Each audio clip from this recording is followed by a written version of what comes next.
সদায় হাঁহি থকা ছোৱালীজনীক যদি বেলেগ এটা ৰূপত হঠাৎ দেখা পায় আপোনালোকৰ ৰিয়েকশ্যনটো কেনেকুৱা হয় নাজানো, কিন্তু মোৰ পিছে বহুত বেছি ভয় লাগি আছে।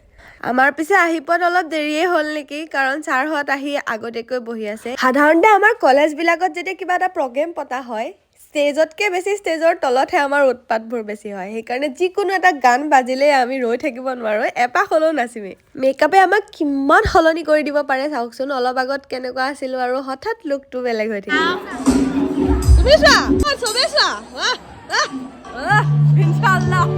আমাৰ শিৱসাগৰ ছোৱালী কলেজৰ হীৰক জয়ন্তীৰ এইটো প্ৰথমটো দিন, আৰু প্ৰথমটো দিনতেই আমাৰ নাটকখন আছে। নাচ ধেমালিটো চলিয়ে থাকিব, কিন্তু তাৰ মাজতেই নাটক হোৱাৰ আগত আমি প্ৰেও কৰি ল'লোঁ যাতে সকলোবিলাক ভালে কুশলে হৈ যায়। আচলতে নাটকখনৰ আখৰা বুলি ক'বলৈ গ'লে মাত্ৰ 2-এদিনহে আমি ভালকৈ কৰিছোঁ নেকি। তথাপিও ইমান কম সময়ত ৰাইজৰ যে সমাদৰ পালোঁ তাতেই আমি সুখী। আমাৰ টীমটোৰ লগত জড়িত থকা ছাৰসকলকো ধন্যবাদ জনাইছোঁ ইমান কম সময়ত আমাক ইমানখিনি ছাপোৰ্ট কৰাৰ বাবে। এইকেইদিন প্ৰেক্টিচ কৰিম বুলিয়ে যে কলেজখনলৈ আহিছিলোঁ, সকলোকে লগ পালোঁ, এটা ভাল সম্পৰ্ক হ'ল সকলোৰে লগত। নাটকটো হৈ গ'ল, কিন্তু এই যে ভাল লগা মুহূৰ্তবিলাক উদযাপন কৰিলোঁ সদায় মনত থাকি যাব।